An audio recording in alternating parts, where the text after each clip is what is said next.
ये देखिए ये पुलिस धक्का दे रही है, पुलिस धक्का दे रही है, धक्का दे रही है, ये हमारे साथ अन्याय कर रही है, हमारे प्रोटेस्ट के खिलाफ जा रही हो, हमारे प्रोटेस्ट भी नहीं करने दे रहे। उनके बारे में उनकी जांच होनी चाहिए और जो इसने पर्दानी रहे उनको बाहर निकाल के उनके बयान लिए जाने चाहिए और जिन लोगों ने ये दुष्कर्म किया है उन लोगों को फांसी की सजा होनी चाहिए। आरएसएस में ज्यादातर लोग जो जाते हैं आप देखिए वो ना तो शादी करते हैं, ब्रह्मचर्य का पालन करते हैं, ऐसे में पूरे आरएसएस पे आप लोग कहते ब्रह्मचर्य का पालन हुआ है। उस भाई के साथ दुष्कर्म होकर उसका बलात्कार कर दिया गया, आज उसको इस स्थिति में आ गया कि उसको अपने पास सुसाइड करना पड़ा। नई दिल्ली की करेल से एक नई घटना जो है सामने आई। आरएसएस पार्टी से जुड़ा हुआ एक शख्स जो है 23 साल का एक युवा जो है आत्महत्या कर लेते। पन्ना की एक सुसाइड नोट होते जिसमें आरएसएस का नाम लिया हुआ है। शख्स जो है आरएसएस से बचपन से जुड़ा हुआ है, आगे हिस्सा बना हुआ है, जिसके चलते शख्स के साथ इतनी प्रताड़ित करे गई, उनके साथ यौन शोषण हुआ है। पहले कहते थे बीजेपी से बेटी बचाओ, अब लोग जो है सड़कों पर उतार कर जो है कहने लगे आरएसएस से बेटे बचाओ और बीजेपी से बेटियां बचाओ। ये नारे जो है दिल्ली की कोने कोने गूंजने लगे, जगह जगह की स्टेट पर जो है इस चीज़ के प्रदर्शन चल रहे। 23 साल के एक युवा आत्महत्या कर लेते जिसमें आरएसएस का नाम ली जाते, सुसाइड नोट होते, 14 पन्ने की एक सुसाइड नोट होते बड़ा, जिसमें तमाम सारी चीज़ें वो लिखते हैं, अपनी बहन अपनी माँ से जो है माफ़ी भी मांगते इस तरह की घटना को करते हुए। हालांकि वो इस चीज़ से इतनी ज़्यादा परेशान थी, उनको मजबूर करे गए और वो आखिरकार सुसाइड कर लिए। और साथ ही साथ सुसाइड नोट पर उन्होंने ये भी लिखा है जो सिर्फ मैं ही नहीं हूँ, मेरे जैसे और कितनी युवा जो है आरएसएस से परेशान है।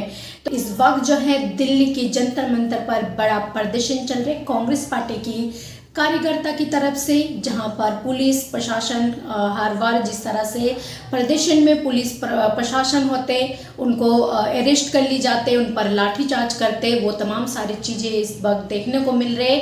ऐसी में युवाओं का मांग है आरएसएस जो है बैन होना चाहिए और उनको जो है पूरा भरोसा नहीं है जो इस शख्स की जो भी सुसाइड नोट है उनका कार्रवाई हो या फिर उनकी कार्रवाई हो। जो ऐसा कौन सा शख्स जो इनकी साथ ये शोषण करते आए आज तक, शख्स की 23 साल की युवा शख्स के साथ जो है ये शोषण करते आए, जिसके चलते वो इतनी ज़्यादा परेशान हुए और आखिर में जो है उनको अपनी जान देकर इस दुनिया को और इस देश की जनता को बताने पड़ी जो मेरे साथ क्या कुछ हुआ है। ऐसा सड़कों पर उतार कर क्या कुछ कहते हैं। उनका कहना है सरकार बीजेपी का है, सरकार आरएसएस और बीजेपी का है, तो हमें भरोसा नहीं है जो जांच भी ढंग से हो, क्योंकि ये भी कहीं ना कहीं घोटाले जरूर होंगे।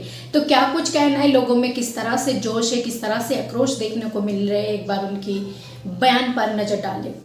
उनके बारे में उनकी जांच होनी चाहिए और जो इसने पर्दानी रहे उनको बाहर निकाल के उनके बयान लिए जाने चाहिए और जिन लोगों ने ये दुष्कर्म किया है उन लोगों को फांसी की सजा होनी चाहिए।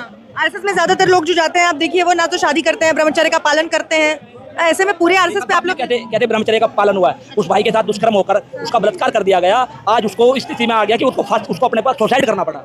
यही तो संघ, अच्छा संघ बोलते हैं, मैंने बहुत लोगों से सुना संघ सिखाता क्या है, संघ में क्या होता है, तो बोलते संघ की शाखा लगती है, वहाँ पे बताया जाता है कि देश निर्माण कैसे हो। क्या देश निर्माण ऐसे होगा?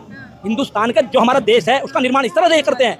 अगर ये इस तरह से देश का निर्माण करते हैं तो ऐसी शाखा को, ऐसे संगठन को बैन कर दिया देना चाहिए और बंद कर देना चाहिए। इसके ऊपर मैं आपको एक बात बताता हूँ, आप मेरी ये बाइट चलाएंगे अपने चैनल से, मेरे ऊपर भी मुकदमा हो सकता है, मुझे भी जेल भेजा जा सकता है, पर मैं डरता नहीं हूँ। मैं आज हिंदुस्तान के हर उस युवा की आवाज बन के यहाँ खड़ा हूँ जिसके साथ प्रताड़ना हो रही है वहाँ पे, जिसको उन्होंने अपने सुसाइड नोट में लिखा है। सर वो एक आनंदू को तो नहीं बचा सके लोग, उसने सुसाइड कर लिया, लेकिन जो उसने एक बहुत बड़ा मुद्दा उठाया है। तो आप क्या कहना चाहेंगे? आरएसएस पर इतना बड़ा आरोप लगते, इस पर आप क्या कहना चाहेंगे? जो बीजेपी से आज तक आरोप लगते आए, जो बीजेपी से बेटियों को बचाओ, आज देश भर की जगह जगह पर नारे लग रहे जो आरएसएस से बेटियों को बचाओ, तो क्या इस सरकार में बेटे यानी कि बेटे भी सुरक्षित नहीं हैं? अब तक तो ये सोचा जा रहे थे, ये कहा जा रहे थे जो बेटियां सुरक्षित नहीं हैं, लेकिन अब बेटे भी सुरक्षित नहीं हैं। आरएसएस जैसी शख्स से, ऐसी घिनौनी मानसिकता लोगों से आरएसएस को बैन करने का मांग भी रखी जा रही है, आरएसएस और बीजेपी मिलकर कुछ समय पहले जो है उन्होंने 100 साल पूरे होने की बड़े आयोजित करे गए, बड़े बड़े उन्होंने अपना झंडे लहराइए जो उनकी 100 साल की संघर्ष पूरा करे, बड़े बड़े कार्यक्रम करे, प्रधानमंत्री उनकी तारीफों की पुल बांधे। यही नहीं, हालांकि 15 अगस्त को लाल किले में भी जो है उन्होंने आरएसएस की तारीफों की पुल बांधे थे। आरएसएस के ऊपर इस तरह की घिनौनी आरोप लगते तो ना तो प्रधानमंत्री इस पर कुछ कहते और ना ही मोहन भागवत इस पर कुछ कहते। तो पब्लिक में आपने देखा किस तरह से जोश आक्रोश देखने को मिल रहे, वो पोस्टर में लोगों ने लेकर घूम रहे जो इनको न्याय दे। क्या इनको न्याय मिलेंगे आरएसएस की गुंडों से, जिन लोगों ने इनके साथ लगातार ये शोषण करे और इनको अपनी जान गंवानी पड़े? क्या कहना चाहेंगे आप आरएसएस के बारे में? इस पर आपका क्या राय है? जो भी राय है अपना राय कमेंट बॉक्स पर जरूर लिखें।